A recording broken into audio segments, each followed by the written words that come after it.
Halo semuanya, selamat datang. Hari ini kita akan bahas salah satu jenderal paling ditakuti di zaman tiga kerajaan. Inilah kisah Chang Fei. Dia dijuluki sang macan yang mengamuk, seorang jenderal yang bisa membuat musuh kabur hanya dengan teriakannya. Apakah dia sekedar jenderal brutal yang suka marah-marah, atau ada sisi lain dari dirinya yang belum banyak diketahui orang?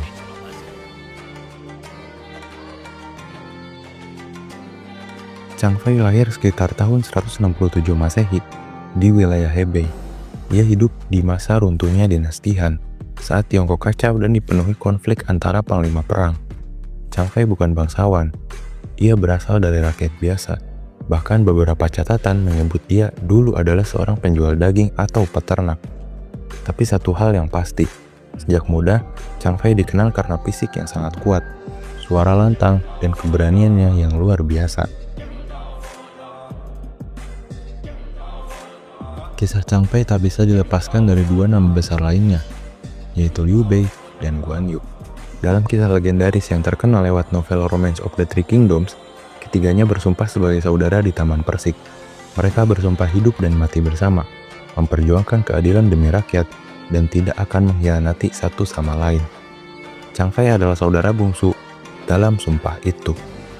Ia terkenal paling emosional, keras kepala, tapi juga sangat loyal dan penuh semangat. Well, it does sound interesting. All right, you can count me in. My name is Zhang Fei. You can call me Fei if you want.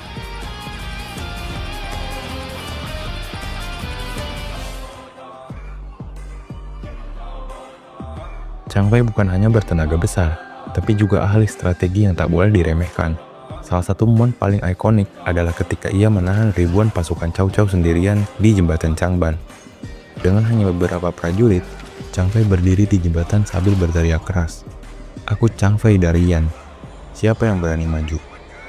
Suara dan aura mengerikannya membuat pasukan musuh takut menyerang. Bahkan ada yang kabur tanpa bertarung. Momen ini menjadi simbol keberanian luar biasa yang membuat Chang Fei dikenal sebagai singa pertempuran.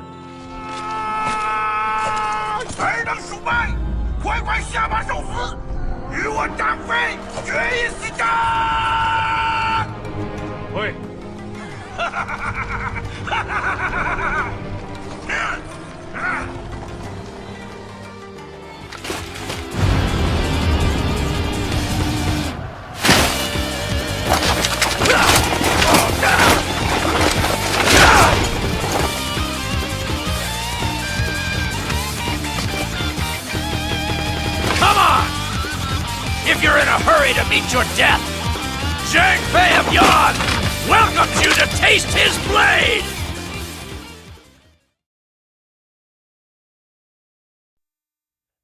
Meski dikenal garang dan sering memarahi bawahannya, Chang Fei bukan orang jahat. Ia keras karena menuntut disiplin. Bahkan dalam catatan sejarah, disebutkan bahwa ia juga mencintai puisi, lukisan, dan kaligrafi. Bayangkan seseorang yang bisa membunuh musuh dengan satu tebasan, tapi juga bisa melukis kaligrafi indah di waktu yang senggang. Namun sayangnya, sifat temperamentalnya ini juga sering menjadi masalah. Ia terlalu keras pada anak buah, dan ini kelak menjadi penyebab kematiannya.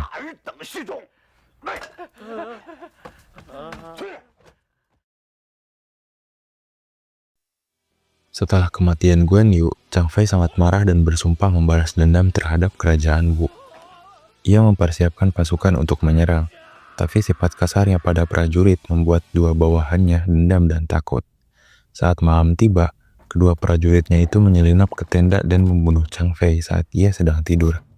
Kematian Chang Fei mengejutkan Liu Bei dan seluruh pasukan Shu. Ia bukan mati di medan perang, tapi karena dikhianati oleh anak buahnya sendiri.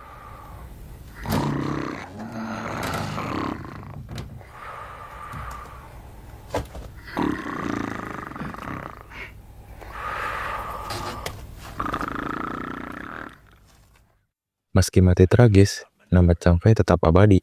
Ia dihormati sebagai dewa pelindung di beberapa kelenteng. Chang Fei menunjukkan bahwa bukan asal-usul kita yang menentukan masa depan, tapi tindakan, keberanian, dan kesetiaan kita. Ia sering temperamental, Tapi di balik amarahnya ada hati yang setia dan tekad yang kuat untuk membela saudara dan rakyatnya. Chang Fei adalah simbol loyalitas dan kekuatan mentah. Kisahnya mengajarkan bahwa keberanian tanpa kendali bisa berakhir tragis. Tapi, namanya tetap hidup sebagai salah satu jenderal terhebat sepanjang sejarah. Bagaimana menurut kalian tentang sosok Chang Fei? Apakah dia layak disebut pahlawan sejati? Atau justru jenderal yang terlalu berbahaya bahkan bagi dirinya sendiri? Are you? Now I've got a friend who's an actual emperor, don't I? Yes. Yes, you do. A friend forever.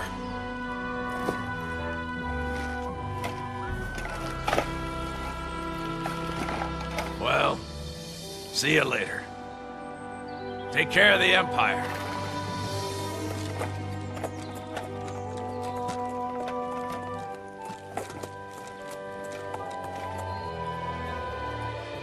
By the way, I hope you don't mind. You're stuck with having Zhang Fei as a brother forever, my friend.